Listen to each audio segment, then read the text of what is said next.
Halo, assalamualaikum. Kembali lagi dengan saya Vima. Nah, pada video kali ini kita mau membahas mengenai materi IPA kelas 7 semester 2 ya. Di sini ada klasifikasi makhluk hidup.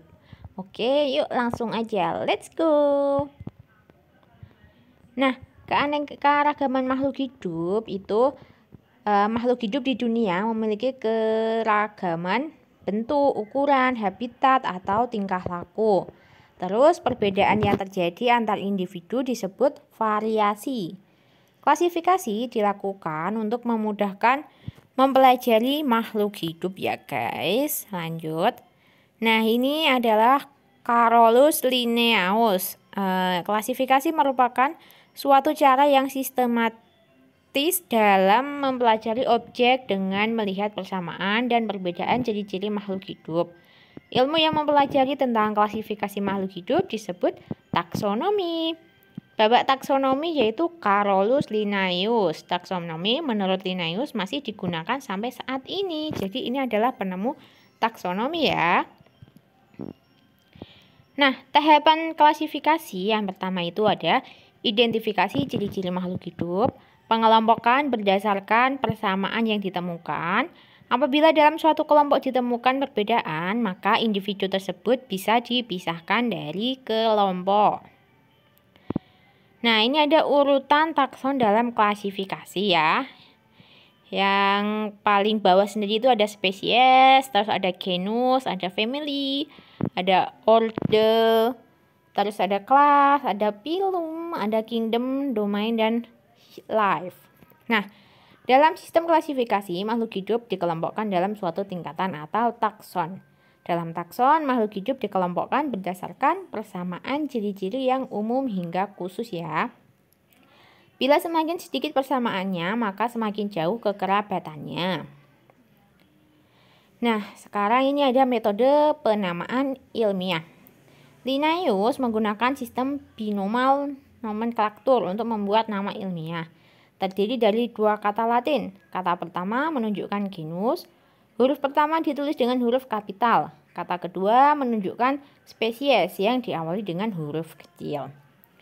Ditulis dengan huruf miring atau di garis bawah ya. Contohnya itu misal nama ilmiahnya dari padi yaitu Olea sativa ya. Lanjut perkembangbiakan sistem klasifikasi ya. Di sini ada beberapa kingdom tadi ya. Yang pertama ini kita mau bahas mengenai kingdom Monera. Anggota kingdom Monera adalah makhluk hidup bersel satu atau uniseluler yang tidak memiliki membran intri atau prokariotik.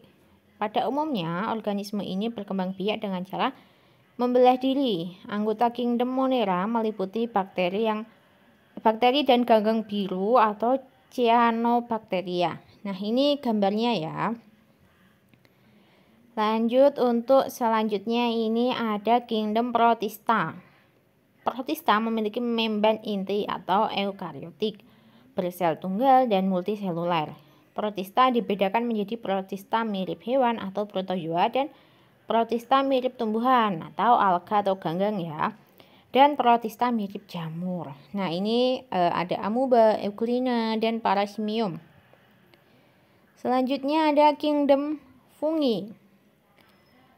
Anggota fungi adalah berbagai macam jamur.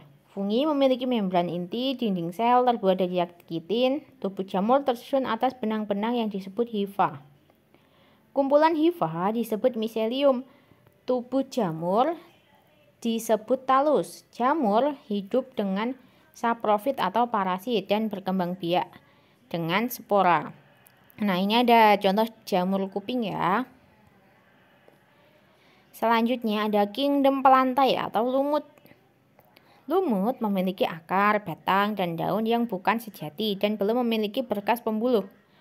Akar lumut disebut rhizoid. Perkembangbiakan dengan kawin dan tak kawin yang disebut dengan pergiliran keturunan atau metagenesis ya. Itu ada lumut tanduk dan juga lumut yang ada di bebatuan itu ya guys. Lanjut untuk kingdom selanjutnya ada kingdom pelantai atau tumbuhan paku. Paku memiliki akar, batang, dan daun sejati, serta memiliki berkas pembuluh. Terdapat bulatan berwarna coklat disebut sorus. Sorus merupakan kumpulan kotak spora yang dibungkus indusium. Perkembangan biakannya cara kawin dan tak kawin yang disebut dengan pergiliran keturunan. Nah, di samping ini ada gambar dari tumbuhan paku ya. Lanjut, ini masih kingdom palantai, tapi yang ini untuk tumbuhan berbiji ya. Atau ini ada berbiji terbuka dan berbiji tertutup. Untuk berbiji terbuka namanya Gymnospermae, dan Gymnospermae ini letak bakal biji tidak dilindungi oleh daun buah, tetapi menempel pada daun buah. Daunnya berbentuk seperti jarum kecil, tebal atau tipis, lebar, dan berakar tunggang ya. Selanjutnya untuk tumbuhan berbiji tertutup itu atau Angiospermae. Alat perkembangbiakannya berupa bunga, susunan tulang, daun menyirip, menjari atau sejajar, berakar serabut. Nah, ini contohnya ya. Selanjutnya kita ke kingdom Animalia. Animalia ini dibedakan menjadi vertebrata dan invertebrata ya. Yang pertama ada invertebrata. Invertebrata adalah hewan yang tidak memiliki tulang belakang. Di sini ada porifera. Porifera itu contohnya hewan spon. Terus ada coelenterata, contohnya hydrozoa, cipoa, dan anthozoa. Selanjutnya ada platyhelminthes, contohnya planaria dan cacing hati. Terus ada nematoda. Nematoda ini contohnya cacing perut, cacing kremi, dan cacing tambang. Ada Annelida, contohnya cacing tanah, lintah, pacet. Terus selanjutnya ada Arthropoda, contohnya udang, kepiting, serangga. Ada Echinodermata, contohnya bintang laut, landak laut, teripang. Dan yang terakhir yaitu moluska, contohnya bekicot, cumi-cumi, dan kerang ya. Dan ini ada yang vertebrata. Vertebrata adalah hewan yang memiliki tulang belakang. Di sini ada kelas Pisces, contohnya ikan mujair, ikan bandeng, ikan lele, ikan mas. Selanjutnya ada kelas amfibi, contohnya kata. Selanjutnya ada kelas reptil, contohnya buaya, kadal, penyu, dan ular. Selanjutnya ada aves, contohnya burung, merpati, elang. Dan yang terakhir yaitu mamalia. Mamalia ini adalah hewan yang melahirkan ya. Contohnya gajah, singa, orangutan, kelelawar, dan juga lumba-lumba. Nah, sekian video ini, semoga bermanfaat ya teman-teman. Jangan lupa like, subscribe, dan komen ya.